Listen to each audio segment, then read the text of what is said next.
Probablemente todos en algún momento hemos tenido la idea de cómo sería vivir para siempre, pero la hemos tenido desde una perspectiva muy propia. ¿Cómo sería que yo pueda vivir para la eternidad? ¿Qué haría? Si las cosas todavía serían interesantes, si no, ¿cómo me gustaría? ¿A qué edad me gustaría quedarme estancado para vivir para siempre? Algo como Wolverine, una cosa así, no sé.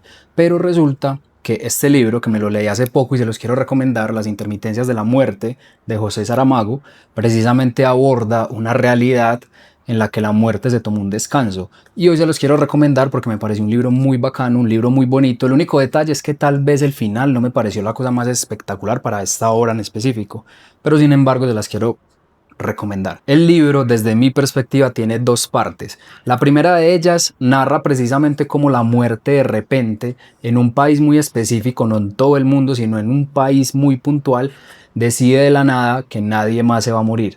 Entonces toda aquella persona que se creía que iba a morir ese día, toda persona que tuvo un accidente, toda persona que le pasó lo que sea que le haya pasado, por muy malo que haya sido, que estuviese muy enferma, simplemente no iba a morir, se iba a quedar ahí. Y muestra qué pasa con esa sociedad cuando la realidad es esa, que vas a vivir para siempre. Entonces me pareció un libro muy bacano y muy interesante en el sentido en el que precisamente plantea todas las discusiones alrededor de eso. ¿Qué tipo de discusiones son las que plantea? Por ejemplo, ¿cómo toma una familia la idea de que aquel viejo que ellos creían que tal vez ya se iba a ir a descansar, pues ya no lo va a hacer, que va a seguir estando ahí, va a seguir estando enfermo, va a seguir representando un costo para esa familia? ¿Qué va a pasar con eso? Plantea esa discusión, pero también plantea la discusión, por ejemplo, de qué pasa, qué sé yo, con las compañías de seguros, que su principal negocio precisamente es: necesito que estés asegurado con nosotros porque en caso de un accidente, de que tu vida se ponga en riesgo, somos nosotros los que te vamos a cubrir. ¿Qué pasa con eso, por ejemplo? Entonces este libro da una idea de cómo sería, según Saramago, el negocio de las compañías de seguro en ese caso. Y no es que dejen de existir, simplemente cambian el negocio. De las funerarias, por ejemplo. Ese es un análisis muy bacano porque muestra cómo esas empresas tan poderosas que son las funerarias en cualquier sociedad se ponen en jaque cuando, por supuesto, la muerte deja de existir, deja de estar presente, porque van a dejar de tener clientes, por decirlo de alguna manera. Pero una cosa muy interesante que pasa ahí es que este libro muestra que la muerte no es la misma para los humanos, para los animales o para las plantas. Entonces ahí ellos entran en el negocio de, bueno, por ahora vamos a prestar los servicios funerarios para los animales. Entonces por ahí se van. Pero también se pone en jaque, por ejemplo, los hospitales. Porque ¿qué pasa con un hospital que necesita unos recursos y unas cosas para cuidar a una persona que, por muy mal que esté, sea lo que sea que tenga, el peor de los casos, la enfermedad más fuerte, la enfermedad más cruel, sin importar nada, esa persona simplemente va a seguir ahí, esa persona no se va a morir? Entonces, ¿cómo se sostiene eso? ¿Qué pasa con los medicamentos que necesita esa persona que no se va, pero que sufre y que le duele y que todo es muy difícil todos los días y que lo mejor sería que se vaya a descansar? ¿Qué pasa con los hospitales? También pone, por ejemplo, en discusión qué pasa con la iglesia, y esa me pareció una discusión exageradamente buena en este libro, porque claro, la idea principal de la iglesia, todo el argumento que se ha construido alrededor de la iglesia es que precisamente debe existir una fe, porque debe existir algo más allá de la muerte, que es lo que tiene que determinar lo que son nuestros comportamientos, nuestra forma de vivir, nuestra espiritualidad, nuestra fe. Entonces, cómo la iglesia, la filosofía, los intelectuales, etcétera, entran a discutir alrededor de eso, de qué va a pasar con la sociedad, qué va a pasar con todos estos argumentos, con la economía en general, con las familias, con absolutamente todo.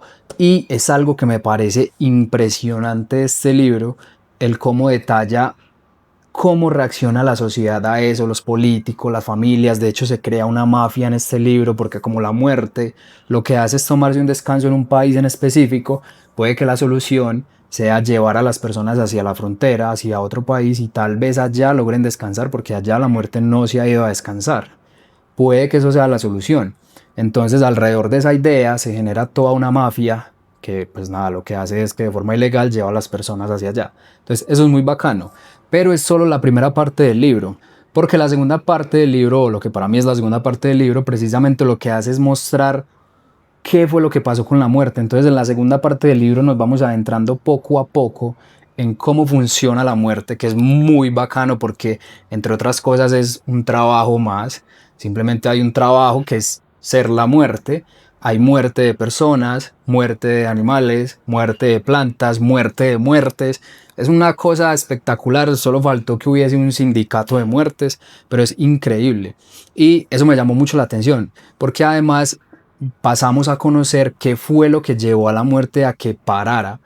Llegamos incluso a una parte en la que la muerte se pone a analizar que tal vez ha sido muy cruel con los humanos porque no les avisa cuándo se los va a llevar. Simplemente ella sabe cuándo se va a morir una persona y el día que tiene que cumplir su tarea la cumple y punto. No hay más. Entonces es como se cuestiona eso, el cómo la muerte dice, pero venga, yo por qué soy así, yo por qué no les doy como un avisito, no sé, lo que sea. Y luego, como la carta, tal vez en un acto de compasión, empieza a escribirle cartas a las personas, unas cartas muy específicas con un mensaje muy puntual, en una carta de un color muy específico, con una letra muy puntual y con una firma muy específica, que de hecho ahí me llamó mucho la atención que hay una periodista que llega a criticar a la muerte, porque la muerte, habiéndose llevado a los mejores escritores de toda la historia, no tiene la capacidad de escribir bien. O eso es lo que cree la periodista. Dice, pero es que la muerte no escribe de la forma que tiene que escribir, no firma de la forma que tiene que firmar y decide, de hecho, les voy a hacer un mini spoiler, decide corregir a la muerte. Y luego a ella, o bueno, no a ella, al director de su compañía, le llega una carta de la misma muerte diciendo que eso no se puede hacer, que ni se le ocurra hacer eso, porque claro, ya la muerte empieza muy feliz a escribirnos a nosotros. Entonces es muy bacano el cómo la muerte hace esa pausa, luego nos explica el por qué la hizo, nos explica todas sus razones y nos muestra las problemáticas que tiene después de haber hecho esa pausa. Porque claro, eso también pasa.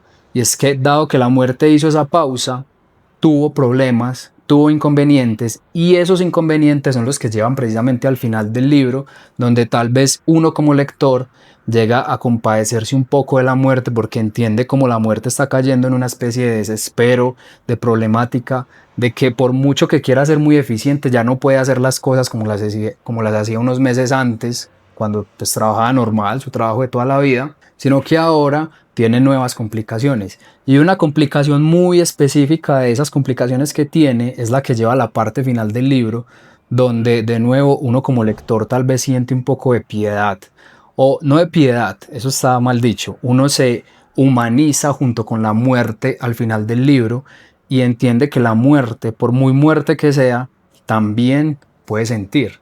Y así es como de una u otra forma termina el libro. Este es un video con un poquito de spoilers, perdón.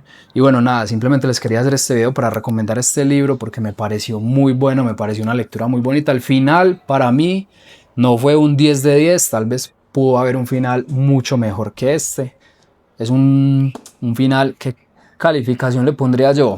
No sé, un 6, 7 de 10 aproximadamente, porque igual es un buen final, pero es un final que uno unas páginas antes ya se lo adivinó. Entonces como que se pierde un poquito esa magia, pero sin embargo es un libro muy bacano que plantea una pregunta y una idea muy interesante. La desarrolla muy bien, primero desde la sociedad y luego desde la muerte misma. Entonces nada, ahí les dejo este maravilloso libro, Las intermitencias de la muerte de José Saramago. Yo no soy un lector empedernido, no soy una persona que sepa mucho de libros, pero simplemente les quería compartir este. Si ya se lo leyeron, cuéntenme en los comentarios qué opinión les dejó, cómo les pareció, si les pareció muy bueno, si les pareció muy malo, si mi interpretación es muy mala, muy vaga, qué sé yo. Escríbame lo que sea que me quieran escribir ahí, que a mí me encanta mucho leer y responder comentarios. Un like al video para apoyar, se suscriben. Aquí subo videos un poquito de todo. Este canal es algo así como mi blog personal. Y bueno, ahí los dejo. Y como siempre, muchas gracias por ver.